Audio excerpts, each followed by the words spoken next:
And it looks like we are live.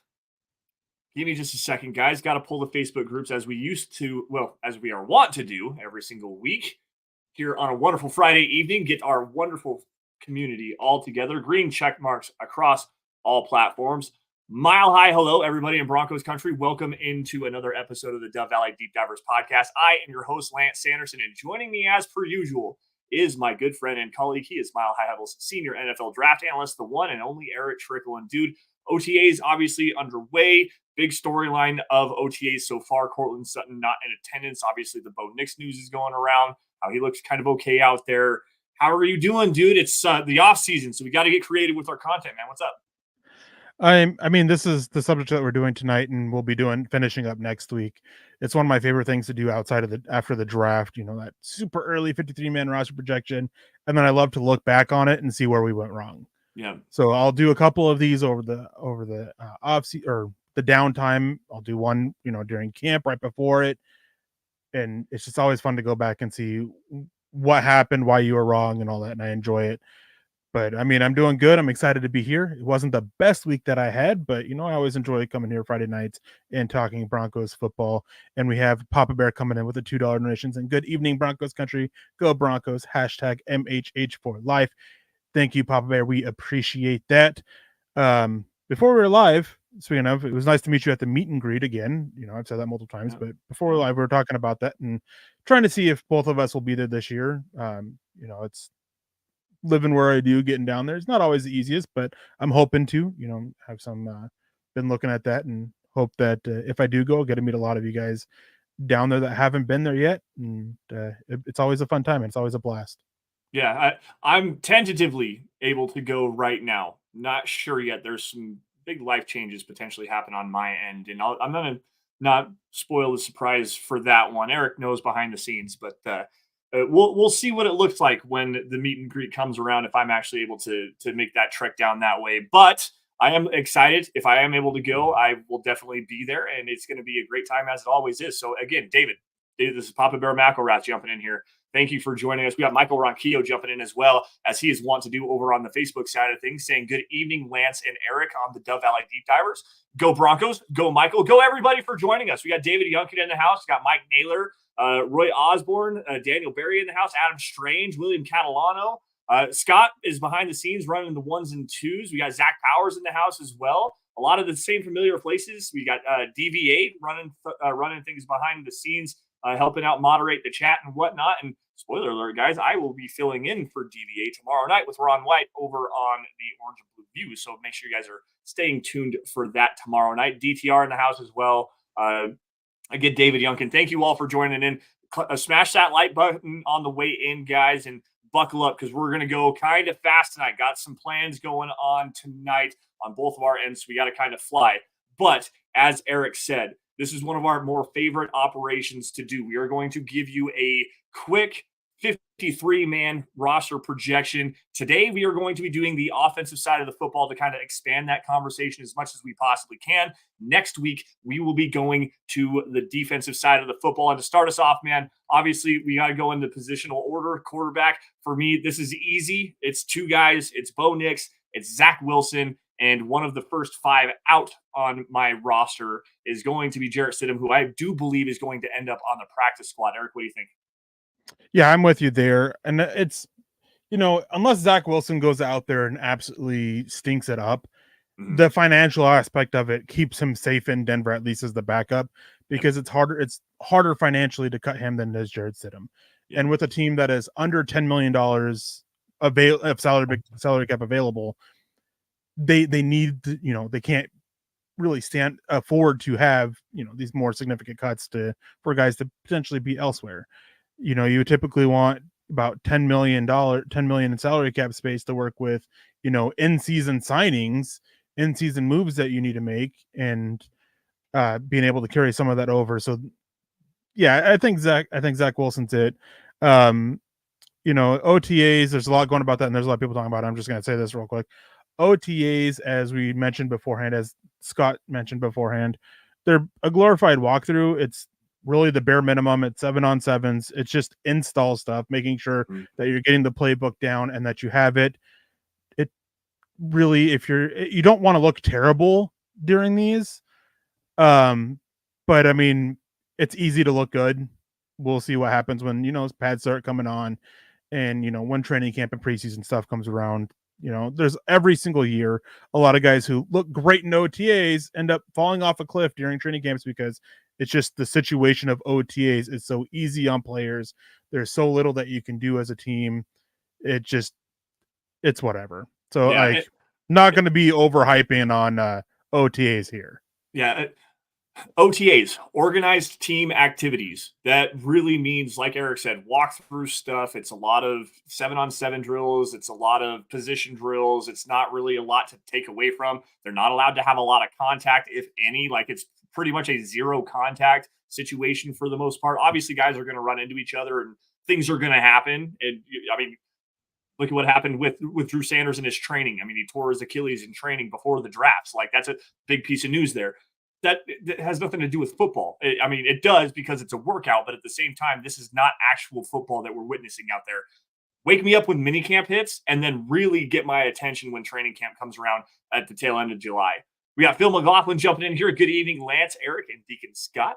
Going to be a super meet and greet with Russell Wilson in town, and MHH winning streak on the line. Hashtag Buckham with a B.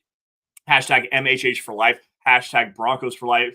Hashtag Phil for life. Seriously, man, your support is always greatly appreciated. And yeah, week 2, again, guys, the Mile High Huddle meet and greet at Mile High Stadium. Not sure the full details yet. We haven't been privy to that information. At least I have not been. But, and again, hopefully we can both be there and have a great time with you guys. And again, that is going to be really, really fun, as it always is. Just quickly, I think do you think that Jarrett Stidham's going to make this practice squad? Is he going to be like that emergency third quarterback, or is he just going to be let go? Whether it's Wilson or Stidham, whoever that third quarterback is that's on the outside, I think that they're probably brought back on the practice squad. Yeah, and see, that makes the most sense because you do have that emergency third quarterback call up on game days. You don't have to have that guy on the active roster. So long as he's on the practice squad, I do believe he can be called up. Is that every single game too? And he doesn't count against the 48, right? Am I right on that? I think that's right. Like, he does. I know he doesn't count against the active 48 because he would be the emergency quarterback in case 2 guys go down. They have to be on the 53-man roster. Oh, sorry, they did change it to where the emergency quarterback can now come from that practice squad. Last year they had to be on the active roster. Forgot they changed it this year. Yeah. For that, and yeah, they don't have to be on the 48. Okay. Before we get into the rest of this, though, guys, we do have to give a quick shout out to tonight's presenting sponsor, great supporter here, our guys over at AG1. Guys, the older you get, the more seriously you have to take care of your health and your nutrition. Enter in AG1. No matter what you do for a living, it become all too convenient to rely on coffee, caffeine, energy drinks for all that extra energy and focus, especially towards the end of the day. They're not great for your body, guys, especially not your blood pressure. And there's always the dreaded crash. With AG1, guys, you get that sustained energy, so you're not reaching for another cup of coffee or another Monster, another Red Bull, anything like that in the afternoon. On top of that, we all know how much it sucks to swallow those gigantic horse pill multivitamins. And we all know how crucially important it is to take care of your gut health when it comes to probiotic. AG1 checks all 3 of those boxes in the same times. One easy to drink, just quick supplement, does so in an impressive, life-altering way. You get focus, energy, nutrition, improved gut health, all in one delicious smoothie, guys. AG1, this is next level stuff. Yeah, AG1 is a supplement that many people trust to support their whole body health and help them feel their best. If you want to take ownership of your health, you starts with AG1. So try AG1 and get a free 1-year supply of vitamin D3, K2, and 5 free AG1 travel packs when you first subscribe. Go to drinkag1.com/huddle. That's drinkag1.com/huddle. Go check it out. Yeah, check it out, guys. Thank you, AG1. As always, you guys are tremendous supporters of the show. Help us out a lot. And again, thanks for joining us tonight, everybody in the chat. Speaking of the chat, we got David Cromwell jumping in here with a $5 super chat saying, in the events of yesterday's practice, if the events of yesterday's practice continue their course into training camp and beyond, would it be enough for Stidham to land on this 53-man roster and start over Bo Nix week 1, Erick? Bo Nix will start week 1, period. Unless he gets hurt. That's the only reason why he's not going to start. Thank you, David, for the super chat. But there's nothing outside of injury that'll keep Bo Nix from being the starter on this team. They didn't draft him at 12 overall with all the hype that they've given him for him to sit as a 24-year-old rookie. No, he'll start. They're just slowly bring him along as you do every single year with players and OTAs. And I bet by week 2 of training camp, it's very clear that he's the top guy. So, Eric, I want your quick thoughts on this one question before we get to the running backs and continue this on really fast. How do you weigh throwing a guy to the Wolves too quickly and destroying his confidence as compared to throwing him to the Wolves and allowing him to learn and make those mistakes and grow confidence? Like, how do you find that balance of playing a young quarterback right away? Well, he's not young. He's older than most rookie quarterbacks. That's fair. He's still a rookie, though. He's 24 years old. I mean, he's been around for a while. I mean, didn't he throw a touchdown over Patrick Surtain to win a game? I think so, yeah. I know that he threw a touchdown to Seth Williams. Like, the days of sitting quarterbacks for a long period of time are essentially behind you. Yeah. At some point, there are some rare exceptions, but you want to get them out there earlier, and the earlier the better, because the NFL is now has gone to a rapid turnover thing of you need to know if you have the guy sooner, because then you can sit there and continue either go in all in on him or sit there and give him all that he needs to try to be successful, and if he isn't, then you can move on. And we're seeing that. How many of what was it, the 2021 draft class, all those quarterbacks that were taken early, one of them's with their original team? Yeah, it's Trevor Lawrence. Like, everybody else has moved on. That's the way of the NFL is now. You don't sit a 24-year-old rookie quarterback, period, to see if he needs more time to develop, especially when you sat there and praised his football IQ, his maturity, all these things that you just go out there and start. Throw him to the Wolves, see what he has, and if he doesn't have it, then in a year or two, not necessarily after this year, but as in after 2025, you look at moving on if he doesn't have it. Yeah, DVA, Dylan Von Arch jumping in here saying if a quarterback sits more than a year at this point, I'm concerned. And I'm with you on that. I think and Scott put it in the private chat, I think the better way to say that is inexperienced. A rookie quarterback throwing him out there to the Wolves and shattering that confidence is that's where I was getting at with that question. So yeah. But he's inexperienced in the NFL, but he also enters the NFL with the most starts for a college quarterback ever. Yep. Like, that's insane. It's the COVID year, all this stuff like that. It's insane that we have a prospect like Bo Nix with the experience that he has at the collegiate level. And my thing is if you sit more than 8 games, I'm concerned. 8. Yeah. That's fair. That's a fair assessment of the situation, quite honestly, given the way that this NFL is working right now. Like you said, well, hell, we just watched it. 2018, the Cardinals, I believe they traded up to draft Josh Rosen, and then he flopped out. They got the number 1 overall pick, and then they took Kyler Murray in 2019. I was at the draft in Nashville when it happened, and everyone's like, of course this is going to happen. So then they traded Josh Rosen away to the Miami Dolphins, and the rest is history from there. So, like, you've got to – Jordan Love is the one that, like, where you have an entrenched solid starter with Aaron Rodgers, like, sitting in front of him, playing in front of him, where you could do something like that. But this team is not that Green Bay Packers team. Like, it's a completely different situation. Speaking of this team as it is right now, I know we got to kind of hurry here. I want to go back to the offensive 53-man roster projection here. Eric, this is one of our first big differences here. I have 4 running backs making this roster. And those would be Javonte Williams, Audric Estime, Jaleel McLaughlin, and Michael Burton. And I know that Michael Burton's technically a fullback, but I listed him in the running backs just to make it a little bit easier on myself. Who do you have? Yeah, counting Burton, I have 5 here. I think we've hit a point where either Williams or Pirine are not on this roster.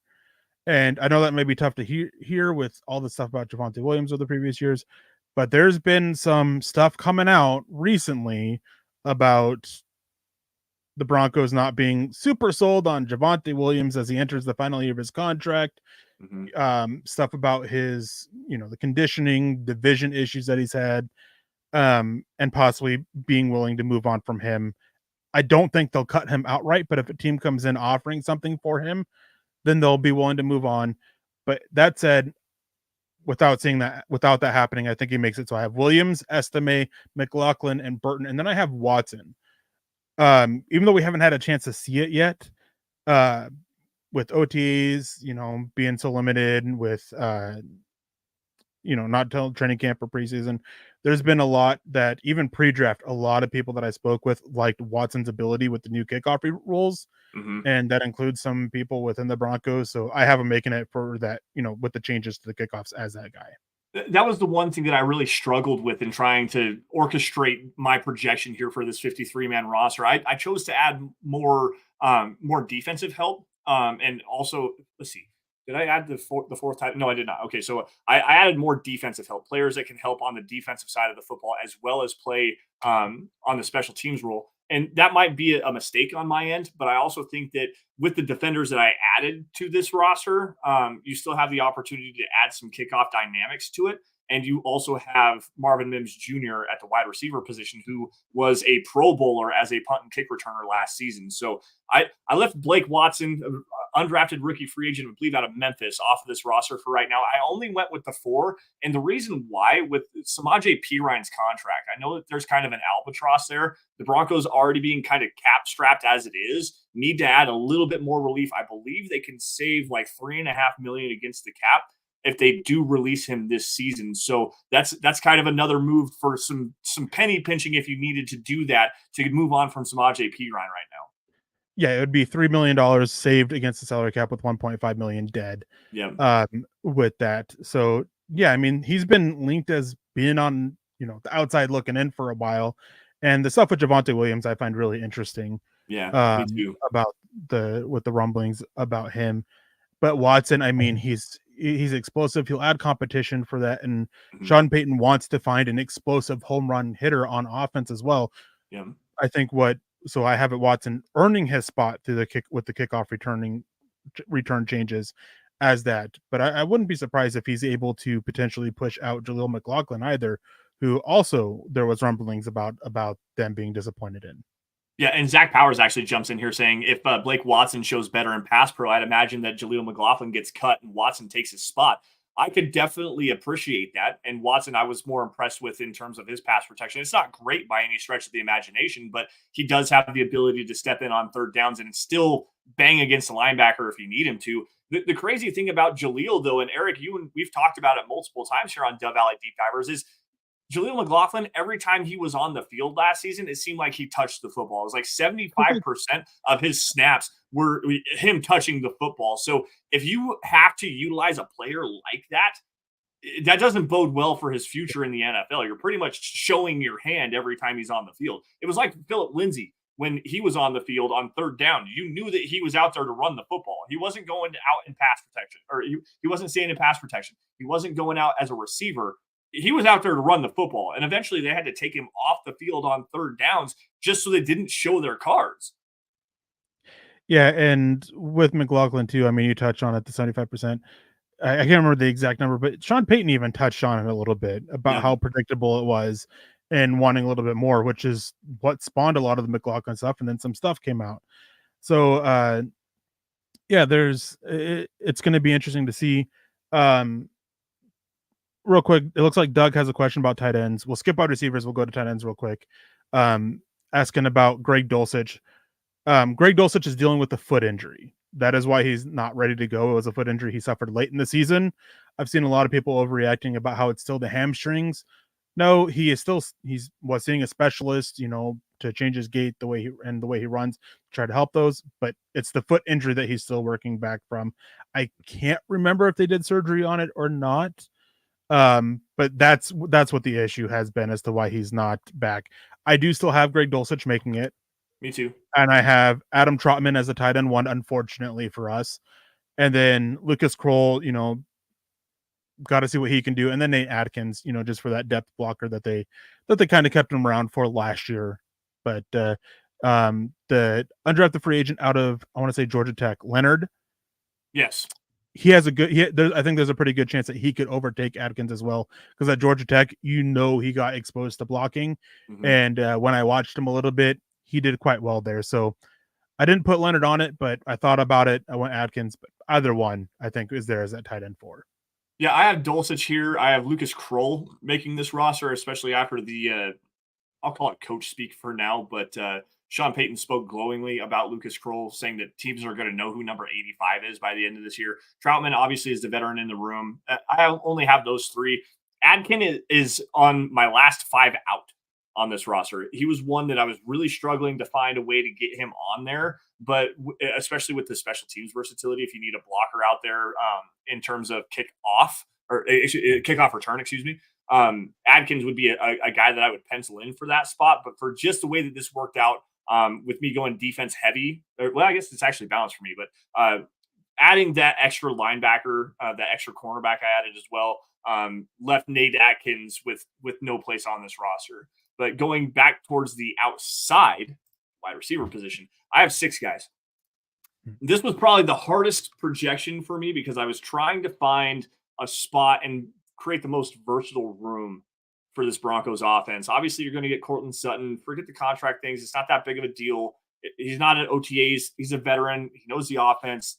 He'll be there for mandatory minicamp from the sound of it. He'll be there for training camp. But let's not overblow this situation. It's no big deal. I have Tim Patrick making the team as of right now. He was one that's probably on his way out, but with the restructured contract and what his projected role was last year before the torn Achilles, I left him on here. Obviously, Marvin Mims Jr., you go out, you sign Josh Reynolds.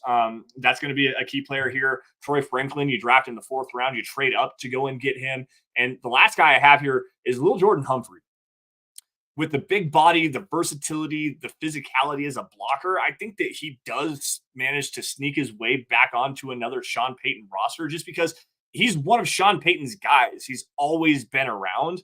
We're going to miss out on Brandon Johnson. You're going to miss out on Jalen Virgil, at least for the opening of this roster right now. But I think Humphrey's going to be a guy that's going to stick around for the long term, at least for this season and maybe even next year as well. Yeah, I mean, so wide receiver cost too. Sorry, I think we'll go ahead. I was with Humphreys the contract too. You've got a small deal there. You can pinch some pennies there. And so with wide receiver for me, I think we'll see something similar to last year that they did. They only on their initial roster last year, they only had 4 wide receivers. Mm-hmm, that's right. And then I think they brought somebody, back, signed him back not long after. And then they used practice squad call-ups. Yeah. I think I have something similar. I only have 5 wide receivers. In that 5th spot, that's more of a battle than I think people may think. So I have Sutton, Reynolds, Mims, and Franklin as the 4 for sure guys. And then I have Patrick, but little Jordan Humphrey, Brandon Johnson, those are guys also competing for that spot. Mm-hmm. And then you'll probably see 3 or 4 wide receivers on the practice squad that they'll use for call-ups, just as they did last year. They were always light at wide receiver on the 53-man roster because you can get, 2 games out of 3 games now from practice squad call-ups. I can't remember exactly what it is, so you can just do that, and then you get a little bit more versatility with the roster. You can keep a couple guys that you don't want to risk to waivers, and heck, I mean, even Patrick may not make it, and they only start with 4 and start with that and go from there. But yeah, I mean, Sutton, as long as he's around, he'll be on the roster unless he gets traded between now and then. Marvin Mims, he's going to be expected to step up and start in the slot. I have an article up about that on milehighhuddle.com. And then Troy Franklin, obviously, early 4th round pick, traded up to get him, brings explosive ability. He'll be there as part of the rotation. And then Josh Reynolds is that number 2 outside wide receiver. Yeah. Seems to be kind of the way that it's headed. And then, Brandon Johnson, Vele, maybe Virgil if he can show up, because he's shown out in preseason both years so far, but hasn't been able to translate to the regular season. So there's definitely a bit of a battle there going on. Phil McLaughlin jumping in here saying, you guys think that Troy Franklin can take over for Greg Dulcich? And I'm going to kind of paraphrase here and go in a little bit different direction, talking about like that slot receiver that you can work with, high athletic ability and whatnot. I'm going to go no here, but I do have an option. And Eric, I'm curious to your thoughts on this. You mentioned his name as one of those last players that could potentially be in a battle for making the tail end of this roster, Devon Vele. Big body, good athlete, good catch radius. You can line him up in the slot if you need to. Good red zone threat. Is this something that you could look at as Devon Vele maybe being in kind of that similar role as a Greg Dulcich if you want to use that big slot receiver? Oh, he's a little bit lanky for it, but I mean, you can. The thing with Greg Dulcich was that he was just he can and still can be if he can get healthy and stay healthy. He created mismatches against linebackers and safeties Hmm. because most teams won't, send a corner to cover a tight end.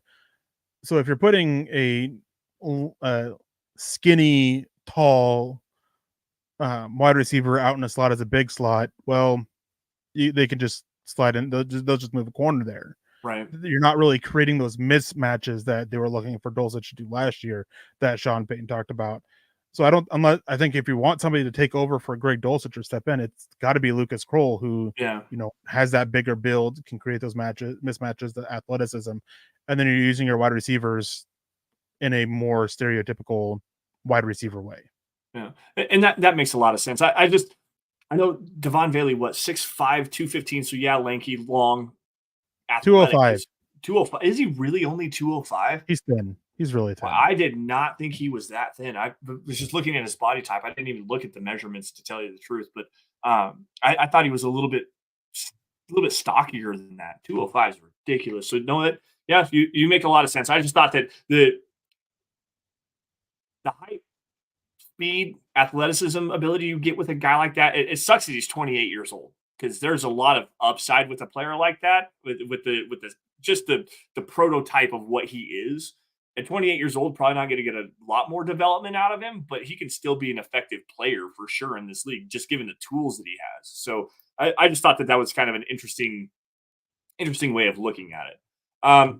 Let's go to the offensive line here. I have four offensive tackles on this team right now. Obviously, Garrett Bowles, Mike McGlinchey are going to be your starters. Matt Pert as your swing tackle, and then I have Alex Palczewski making this roster. I thought he was going to make the roster last year based on his play in preseason, but then he got hurt, and they kind of Oh, stashed him away on the practice squad. He was playing no, very, very well in training camp. he made the 53-man roster initially, and then they put him on injured reserve Oh, okay, so I had it wrong. I apologies for that. I couldn't because remember that. it was still you had to carry before you put somebody on injured reserve. If you wanted to Yeah. bring him back, Mhm. they had to make the initial 53-man roster. He was one That's of right. That's right. three guys they did that with, Yeah. That's three or right. Now, four guys. yeah. But yeah, and then he came back and he was healthy for. I think they called him out just for like towards the end of it, Yep. end of the season. So the difference here is Palczewski for me. Um, I have Pert, Bowles, and McGlinchey. I have an article up about his nickname McFlinchy and how things this year can set him up to do better than he did last year. Primarily, the play of the quarterback position. So Palczewski for me is a guy. I think last year you couldn't risk him to even before he got hurt. You couldn't risk him on waivers. This year, well, unless he goes out there and absolutely kills it, with the injury, I think you can be a little bit more riskier. But the biggest thing was finances for me. It wasn't much. It was like not even 13.5K dead money to cut Palczewski compared to not quite 4,000 or 400,000 for Pert. If Palczewski goes out there and do enough, I can easily switch Pert and Palczewski. That's super penny pinching there. When it comes to the salary cap. But yeah, I don't think they'll go with four guys at the position unless somebody's hurt, and just aim for a little bit more versatility with the roster makeup as well as versatility on the offensive line. Guys who can play backups who can play multiple positions. Hmm. And that's where I went with the guard and center combinations that I have here. I mean, obviously you got Quinn Bailey that can play on the outside if you need him to. I was just looking for more. What's the right way to put this? Um, higher quality players. I think Pert's a better player than Quinn Bailey at this point. I think Palczewski has the upside, and I don't know that he's going to make it through. Like that's one of those players that if he does go out there and show well in training camp again, and he stays healthy, tackle play in the NFL level right now is at an all-time premium with low quality players for the most part. Like obviously your starters are good, but teams lack depth all the way through the NFL level right now. And Palczewski showed enough for me last year. So yes, he made the opening 53 man. Did he really? It's more technicality Yes, because they threw him on. he did. Technically, he did, yes. But they went in a different direction. He had to come back. Obviously, the injured. We're splitting hairs here. I thought last year he did enough to make their roster based on his play and actually be a guy that they could build around for the future. This year, if he does that again and they waive him and he has to go through the waiver process, they won't waive him if he does that again. That was the point I was making. Is we got to see it before I put him on the thing. If he shows out, then him over Pert. Okay. But Shiloh coming in with the $5 super chat. Thank you, Shiloh. We appreciate it. Saying, I like Kroll and Yasmin as prospects. Odds Yasmin can play some H-back. Never hurts having more big physical players for the run game. Talk to me about Yasmin next year. He has a roster exemption for being an international player. They'll use him on the practice squad as such, and then reevaluate next year with him. This year is just simply a redshirt year to try and get him to develop. But yeah, there's some stuff to like about Kroll, but just need to see more of it. And, in preseason, there were some flashes last year, but the flashes definitely were not the consistent output that we got out of him, even with his very limited snaps on the field. Yeah, I didn't get a chance to see Thomas Yasmin play at all. I watched a lot of Utah football, but he was not one player that I really focused on. So again, let me get a better opinion of him by watching some tape, and hopefully we get to see some of him this season. Back to the projection. We are flying here, but we still got to get going. Only a few more minutes left. Offensive guard. I have 3 here. I have Quinn Miners, Ben Powers as your 2 starters, Quinn Bailey as the backup, and he can play some swing tackle if you need him there as well. Eric, I think you have the same 3 guys. Yep. And I have Bailey on it just because, he can be that swing tackle, and they absolutely loved what he did last year as that 6th offensive lineman. Mm-hmm. Yeah, absolutely. This was one where I wasn't sure the center position. Originally, when I started writing this out, I only had 2, and it was Alex Forsyth and Luke Wattenberg. I think you're going to see a youth movement here, but the Broncos did go out right. Was it right after the draft or right before? One of the two. It was right around the draft. And they signed Sam Mustipher from the Chicago Bears. I have him as my 3rd center right now as a veteran presence, and maybe even potential insurance. I don't know if he's going to win the job, but just add some versatility there. He can play some guard if you need him to as well. 10 offensive linemen is the way that I went with the 4 tackles, 3 guards, 3 centers. Eric, I believe you have this the same as well without Palczewski on the roster right now. Palczewski, and yeah, I only have 9. I have the 3, the 3 centers. Forsyth, he's probably a center only. Wattenberg, they really liked what he did at guard last year. And so he can sit there and sub in there. And then Mustipher, he's got experience playing both guard and center. And so it's just, that's how it is on the offensive line. I think 9. With the offensive line now, we're starting to see teams. It used to be pretty standard. You'd keep 10. Mm-hmm. You'd keep 4 tackles, and then you'd keep 6 interior offensive linemen. Now teams are pushing keeping only 8. I think there were 7 teams last year who kept only 7 offensive linemen on their initial 53-man roster, and they kept it that way for a couple weeks because they utilized the practice squad call-ups with offensive linemen, and so, where Denver did it with wide receivers. And my thing is I almost went 8 here to add another defensive player or even keep that 6th wide receiver. But I think that just with the concerns at the center position, because Mustipher would have been my other guy out. With the concerns about who the starting center is at this point, which of these 3 is it going to be? I kind of played it safe and kept all 3 of them here. Yeah, and it makes sense. Again, that veteran presence. Not that Sam Mustipher is a great player by any stretch of the imagination. He's been at the bottom of the league in terms of starters when he does go out there and play. But you got to have some veteran presence, at least at the center position. I do like Forsyth with the connection that he has with Bo Nix going back a couple of years ago now. At the University of Oregon. Wattenberg has some guard versatility there as well. So you've got kind of some versatility along the interior of this offensive line. Miners can play center if he needs to in a pinch. You can line up Wattenberg out at guard, do whatever you got to do to kind of get the best combination of those interior three. And then Bowles McGlinchey, obviously, on the bookends there. This offensive line, guys, needs to get a little bit more praise than it's going to get, quite honestly. Especially, Eric, you have that article up at milehighhuddle.com talking about Mike McGlinchey and how he could potentially be helped out. One of the big things that I saw was when you went back through the tape, and I'm going to let you take it away from here. But when you went back through the tape, not all of those sacks and not all of those pressures against Mike McGlinchey were really Mike McGlinchey's fault. Yeah, I mean,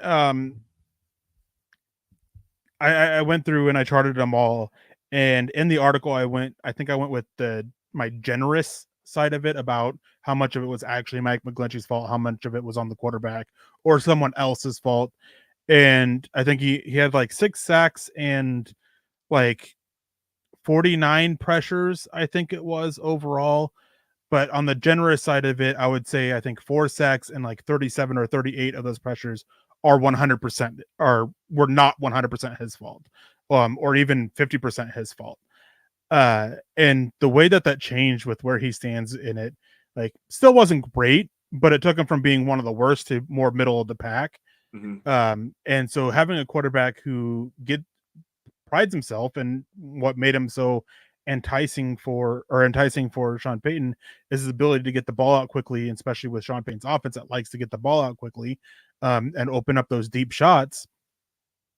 Getting the ball out quickly is, you're going from a guy who had the second longest average time to throw in Russell Wilson's to the guy, granted it's college football and it's going to be a little bit longer in the NFL, but he had like the 4th fastest average time to throw Something in like college that. Yeah. college football. It's all there in the article. Go check it out. But I mean, it's going to speed up. It's going to take a little bit longer. Like, it's not going to be the like 2.12 seconds it was or something like that. Yeah. It's probably going to be closer to about 2.3 to 2.5. And it may not seem like a lot, but in football, that is a lot. Mm-hmm. And that should help. Anytime you can get the ball out quicker, obviously helps out the offensive line. And of the 5 best offensive lines and pass blocking efficiency last year, according to Pro Football Focus, 4 of them had quarterbacks that were in the top 5 for fastest average time to throw, and the one who wasn't was Josh Allen. Yep. And the Bills. Yep. I think that's going to be a fascinating dynamic to watch with this Broncos offense this year. Is how much are they going to lean on the running game, and how much are they going to ask Bo Nix to get the football out of his hands quickly in the quick passing game? Are they going to make him hold on to the football and take shots down the field? Not that he can't do it. We've never said that. He has enough arm strength to push the ball down the field, fitting those tight window throws. How much are they going to put on his plate is the big question for me. And how much are they going to stress this offensive line by making him hold on to the football? It's going to be really fun to kind of check out the dynamic of this offense, see how everything develops, see the development of Sean Payton in year 2, the development of Bo Nix as a rookie quarterback, and all the players that we just listed off for you in our 53-man roster projection. Eric, I had 25 on offense. I think you had 25 as well. Just let's see, 10, 12, 16, 19, 20. Yeah, 20. You had 25 on offense as well. So even split offensive and defensive. We'll get to the defensive side of the football next week again, guys. Eric, before we get out of here and I close the show down, anything else pressing you wanted to grab really fast? I do apologize for the short show, but we got stuff going on, guys. Yeah, we can get special teams out of the way real quick. That's fair. Everybody cares about special teams, although there's not much to talk about. The long snapper, the only one there. Will Lutz, the only one there. But the punting battle, both of us went away from Riley Dixon and towards Gill. Yep. Which I thought was interesting. But Riley Dixon was terrible. At least Gill was okay in Chicago there for a couple of years. So that the punter rotation for the Denver Broncos continues to go on. This is what, 4 years in a row now? Correct? You get Sam Martin in there 1 year, and then you get Corliss Waitman. Last year you get Riley Dixon. Was Dixon there before the year before Sam Martin too? if I remember correctly. It might be 5 years in a row. I thought there was 2 years of Martin. Was there? I can't remember. It I don't. It's punting. We don't really care. I mean, if we got Luke Polglaze in here, he'd probably slap the hell out of both of us for talking trash on special teams. But no, really, nobody actually cares. With that, though, guys, we do have to get out of here. Thank you all for joining us on the Dove Valley Deep Divers podcast. For Erick Trickel, I am Lance Sanderson. Follow us on Twitter at Erick Trickel, at Lance S_MH8. Also, guys, while you're at it, make sure you guys are following at Mile High Huddle, the mother account where you guys get breaking news and analysis regarding your Denver Broncos. Film breakdowns coming from me here in the next couple of months. I took the month of May off, but I'm going to get into those here in the coming weeks. Anything regarding the Broncos, you can find it there. You all stay safe and take care. Have a great rest of your weekend. And as always, go Broncos. We'll see you guys same time, same place next week.